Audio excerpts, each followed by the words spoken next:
अजकल नवा काम चल पिया चुपहरियां दा। सिख ने ते बाणी हर वक्त पढ़नी सी, 4 पैरे थोड़ा पढ़नी सी, 8 पैरा राधी असी।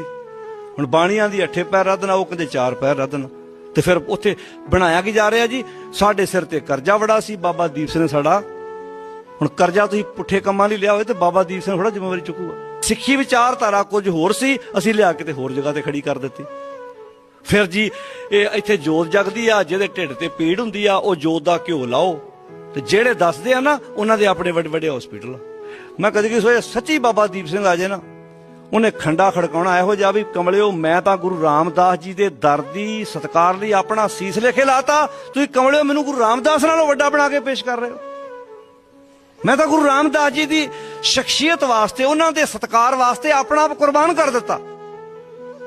तुसी मैनू एक वखरी धिर बना के पेश कर देते हो, मैनू तुसी गुरुओं के बराबर लिया खड़ा कर दिता। फिर तुसी देखो